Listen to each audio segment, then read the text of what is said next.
Okay, so I know this is meant to be the first video snippet where we are talking about AI in under 90 seconds, but let me start by doing something a little bit different. We are going to talk about AI by not talking about AI because I think one of the scariest things about change is the feeling that everything is changing and everything is shifting underneath you. But really, where I want to start grounding us today is that yes, everything is changing, but everything is also not changing when it comes to the field of HR and when it comes to the fundamental core questions that HR teams and HR function needs to answer. So if you think about the different iterations of technology that we've seen over the last decade, 2 decades, you're still dealing with the fundamental challenges of number one, how do you create an organization that is agile enough to last through the change? Whether it's moving to the cloud, whether it's going mobile, or dealing with AI, or dealing with an incremental amount of data analytics and compliance needs. You're dealing with an organization where you need to design those processes to be more agile, where you need to guide them through the change management process, and you need to think about the data structure and architecture that sits behind everything. So yes, AI is a new term, but AI is also not new. Stay tuned as we dive a little more into what that actually means for HR. So I'm a firm believer that something becomes less scary when you know the history and the context behind it. So really quick, in 60 seconds, we're going to have a crash course on the history of artificial intelligence. The two English words, artificial intelligence, as we hear about it today, actually was coined back in 1956. So to give you an idea how far back we're going, at the Dartmouth conference. The scientific proposal that really sat behind AI, which is artificial neurons and artificial neural networks, came around the 1940s. So you can see where I'm going. The academic circles have been talking about this concept for a very long time. And it's been in development for a very long time because the first application or first mass reported application of AI happened around the 1960s, essentially. And if you really trace your way back into history, into Greek, into Indian, and into Chinese mythology and those stories, you'll see that for centuries at this point, literally centuries, humans have been thinking about how machines can do work on our behalf to better our lives a little bit. And once you kind of start thinking about that, the DNA of leveraging technology, the desire to leverage technology to make our lives easier has really been around for millennia at this point. And that, I think, makes AI a little more palatable than something that just came onto the market 2 years ago that we have no idea what it's doing. So, continuing on to part three of AI for HR in under 90 seconds, I want to spend a little bit of time today talking about what is machine learning in the plainest terms, because I feel like all of us have heard the words before, but maybe not have had the time to really sit down and think about it. So, the easiest way I can explain machine learning, and I feel like those who study it academically may kick me for this, but the easiest way to think about it is how would you teach a 2-year-old, for example, to recognize a bicycle? First, you would tell it that it's got wheels, right? So your 2-year-old might go around pointing to cars, motorcycles, tricycles, possibly, because they all have wheels and thinking that it may be a bicycle.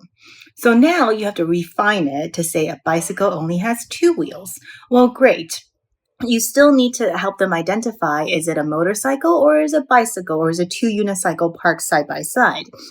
After that, you need to specify with a third thing to say it's two wheels connected on a frame of sorts that is kinetically powered and not engine powered. And by then, they may be able to identify the bicycle. Effectively, that is how training in machine learning works, in that you have to keep specifying your parameters through prompts and through data so the machine can learn what it is that you're looking for. And this is why data architecture is very important. Welcome to part four of AI for HR in under 90 seconds. Today, I want to dive a little bit deeper into the terminology that we're using around AI as well as HR technology solutions with AI. I think because of our familiarity with consumer solutions like ChatGPT as well as Perplexity, a lot of times when we hear the words AI in technology solutions, we automatically assume generative AI. When in reality, AI has been around since the 1940s, 1950s. So there are many, many different types of AI that's actually not generative. So how can you tell? Well, I would start with the three unique characteristics of generative AI. Number one, generative AI is actually able to generate new content based on this training data. So, for example, if you tell the AI model that the sky is blue and the grass is green, it can create an image for you of a landscape without you having trained it in the first place. The second thing you need to consider for generative AI is that it is able to recognize patterns in the existing data set that you've trained it on. So for anything related to summary, synopsis, or anything along those lines, generative AI tend to handle it a lot better. The third thing is, and the most important thing, generative AI responds to prompts, meaning that it will interact with you in the context as well as the background and with any form of information that you've already provided with. So hopefully this is helpful, and stay tuned as we explore more about AI for HR next week. Welcome to part 5 of AI for HR in under 90 seconds. What I want to spend a little bit time talking about today is something that I heard about a couple months ago, and it's really stuck with me, which is AI companies are technically not technology companies, but rather data companies. And I've been thinking about this for the last couple months in terms of what does that mean? What does that mean for the users? What does that mean for the developers? So on and so forth. And I think it's something that all of us really need to think about and understand in terms of why is it that whenever we talk about AI, we're always talking about the data. And what does data actually mean for AI tools, for AI adoption and utilization?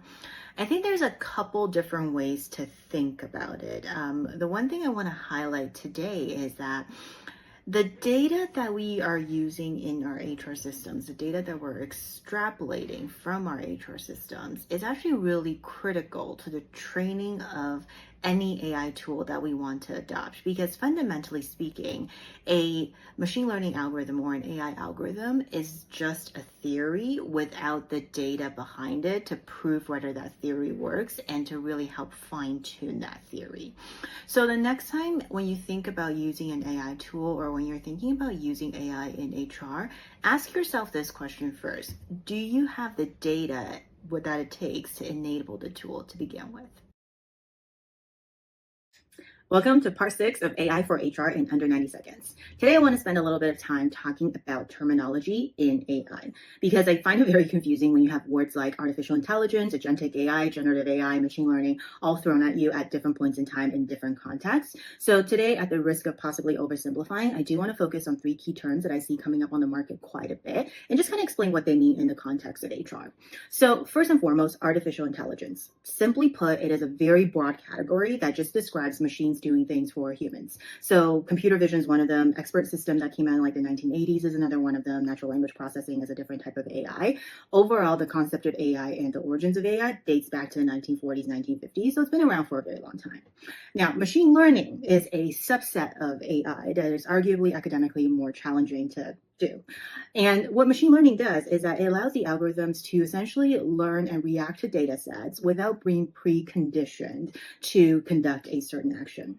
Of course, you can see where I'm going with this because through machine learning is how we arrived at generative AI. So it's a bit of a linear relationship if you think about it. We had AI first, then machine learning, then generative AI.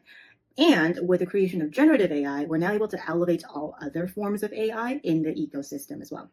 Why is this important? Because not every vendor that does AI is doing machine learning or generative AI. Not everyone who does machine learning is doing generative AI. So make sure that you listen very carefully about the solution that they're selling you and the features that you're looking for. Welcome to part 7 of AI for HR in under 90 seconds. Today, I want to start by sharing a really embarrassing story that happened to me about a year ago when I was still new to the world of AI. And that was when I was having a conversation with someone. I was like, oh, tell me more about the algorithm. And they were like, you mean the model? And that was my moment like, OMG, there is a difference. So to help you avoid that level of embarrassment, let's get into it. Let's talk about algorithms, data training, models. What the heck do these words actually mean? And how can you become a lot more adept at using them in everyday conversation? To start, algorithm is essentially a set of instructions that tells a computer what to do in the realm of AI, essentially. So think of this as in the cookbook terms, like a recipe, maybe for mac and cheese. You need a certain amount of butter, you need a certain amount of dairy, you need a certain amount of pasta to make all of that happen. The model is the thing that algorithm plus data generates that actually does the job you need it to do in AI. So the model itself can predict turnover. It can do things like helping you match skills to jobs, those type of things. And data training is the magic that happens in between, where you essentially take an algorithm, put in copious amounts of data to help it better understand that the problem you're trying to solve and how it can help come up with the model, essentially. So all in all, you start with the algorithm, which is the theory. You apply data to do the data training part of it, and you end up the model, which is what most of us use in AI solutions today. Hopefully you found this helpful. Drop a like at the bottom if you enjoy this content. Welcome to part 8 of AI for HR in under 90 seconds. Today we're going to continue talking about terminology in AI, because I always get questions about, well, how do resume scanners actually work? How do AI interview tools work? And how do chatbots actually work? So we're going to attempt to explain all the key terms and technology behind that without the technical overload in the next little bit. So the first thing I want to get into is deep learning. Deep learning is essentially a digital brain, if you think about it. The best way I can describe it is put yourself in the shoes of the hiring manager. When you receive a resume, the first thing you look at is it a well laid out resume? Then you look at, does it have all the keywords that you're looking for? Then you look at if the person has all the experiences that you're looking for. And from there, you make a decision as to whether that person is a good fit for the next round or not. Deep learning is essentially the digital version of rationalizing through all those layers. And it's really good for things like ranking resumes or even recommending training curriculums to fulfill certain skill gaps. The second thing I want to get into is neural networks. So it is the basis of AI as we know it today, but think of it as mini decision makers that essentially help AI models learn by connecting data together. So in an interview, for example, or a panel interview, you would have one person looking at the skill sets, another person looking at the subject matter expertise, and maybe a third person looking at their communication skills.